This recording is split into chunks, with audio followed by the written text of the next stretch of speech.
In this lesson, we're going to learn about major triads. What we're going to do is we're actually going to learn how to pull those major triads out of the major scales that we learned in the Cage System for Guitar Explained lesson, which is right here or up here, or even in the video description down below. If you haven't done that lesson, or you're not really familiar with your major scale patterns, wouldn't hurt to go back and do that before you do this lesson. Once we figure out where those notes are, we're going to talk about what triad inversions actually mean, what it means to invert a triad. We're going to look at a way of playing up and down the fretboard that's easy and practical. And then we also have a playing example with the backing track that will allow you to utilize this material in a way that's actually going to get it under your fingers. This is only one way of learning major triads. There's a lot of different ways of doing it. We're actually going to cover a bunch of different ways in upcoming lessons, but to me it's a great first step in learning your fretboard in a way that you can actually play chords pretty much everywhere and anywhere without relying on set physical shapes. And it's also going to give you the ability to see where your chord tones are when you're soloing or improvising or even coming up with parts for original music or recordings. I'm Mark Wein from Jack's Guitar Tracks. If you look in the video description below, you're going to find links to all the resources we need in this lesson. There's going to be a PDF that you can print out that has all of the materials we're working on the screen. There's going to be links to other lessons, backing tracks, and then some of the other teaching materials that I've used in the past. Just to make this easier to see on the fretboard, we're actually going to be doing this still in the key of C sharp major. This is the key that we did the worksheets in the previous video. So if you've done that video, this should be kind of familiar to you already. We're going to do it in the A shape to start with, right? Just because there won't be any open strings or any weirdnesses. So what we have this major scale, root 2, 3, 4, 5, 6, 7, root 2, 3, 4, 5, 6, and then 7, 6, 5 down here. If we get rid of everything that's not root 3 and 5, we get the shape root 3, 5, root 3, 5. We also have a 5 down there, and it doesn't hurt to play through these things, and maybe even the same way we did in the last lesson, root 3, 5, root 3, 5, 3, root 5, 3, root 5, root. Call out the scale degrees or the chord tones as you play through it, just to make sure that you remember what these things are. One of the things you'll find is as you become familiar with this, if you want to make it minor, we can lower the third just by lowering all the thirds. Root, minor third, 5, root, minor third, 5. I can make it diminish by lowering the third and the fifth. Right, I can do a lot of stuff if I know what these are, because most of the time our chords are actually just moving one note up and down. Right, this all becomes kind of one pattern that you can actually just manipulate at will, and that's one of the things that we're going to be getting to later on. We are dealing with triads, and a triad is a 3-note chord, basically. So root, third, and fifth in this case.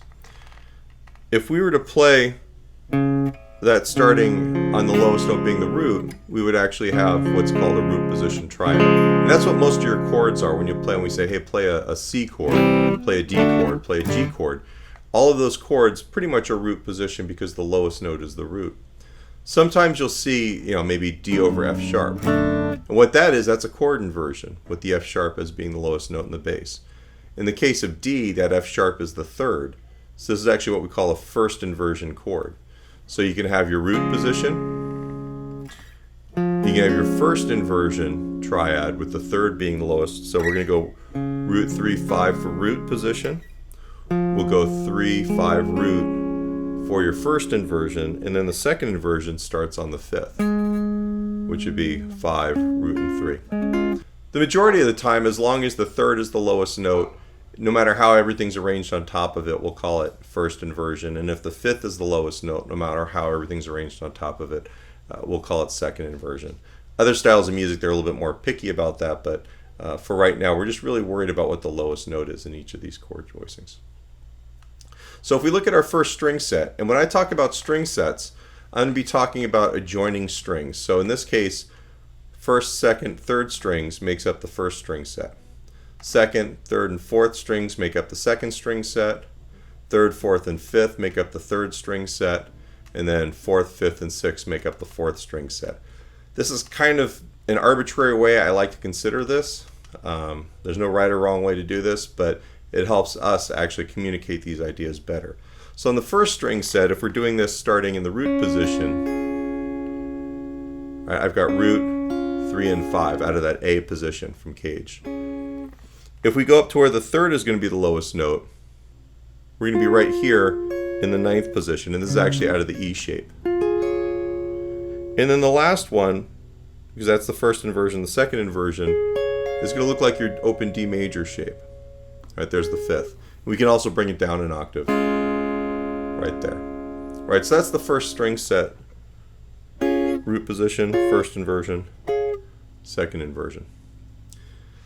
On the second string set, right, so we have second inversion, which is 5, root, and 3, and that's on the 6th fret.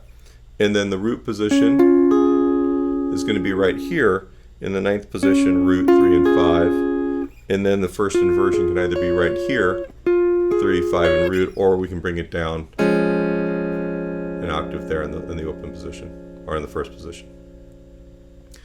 The third string set, we can actually start down here with your root position, root, 3, 5. If we move up to the first inversion, 3, 5, root. Second inversion, 5, root, 3. And then we can also do this an octave higher, just to see where it's at. The fourth string set, and the final for what we're doing, we're going to start in second inversion. 5, root, 3. You can always look at this 5, root, 3, and then 5, root, 3 right there. It's the same thing an octave higher. Start getting used to seeing those relationships. So there's second inversion, root position, right here. And then here's the first inversion, third, 5, root.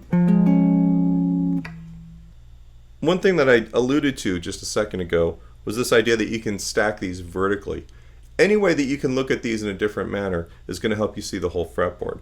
If I start here, root position on the 4th string set, I can combine it with the second inversion on the 2nd string set, which, you know, they're nice and connected. And then we also have the first inversion on the 1st string set. So we actually can kind of see how the arpeggio moves all that direction. We could do this anywhere. I was talking about doing it with the second inversions here, here.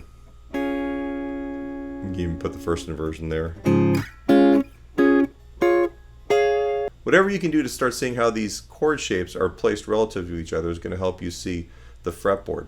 One of the problems or complaints that many people have about the cage system is the idea that you think about the fretboard in terms of these almost like silos, just these vertical boxes, and it's really difficult to move laterally. And this is going to be one of the first things that we can do that will actually allow you to break out of those silos, those vertical boxes. All right, for the little playing part of this, what we're going to do is we're going to talk about basically just using 3 triads in different inversions to stay in one place on the fretboard a little bit more efficiently. So in the first part, and I'm only going to give you a couple examples, and then I want you to figure out the rest. Here's first inversion A, because the chords are going to be A, D, and E. And then I know right here, I've got a root position D, and then I could always take that and move it up to E here, or I can move it down here. Right? I could do it on this string set, A, D, E, or A, D, and then E, if I wanted to. I could go A, D, E, A, D, and then down here to E, A, D, E. My intonation is not so great today. So you even do places that don't really sound that great. You can go A, D, E. This is really more about just making sure you know where these chords are, not coming up the cool guitar part. A, D, and then you can go E or E. You even do it down here, A, D, E. Right? And the rhythm part of this is basically just ands. 1 and 2 and 3 and 4. So it's real easy. What we want to do is make sure you're doing a down strum for the reggae skank feel. 1, 2.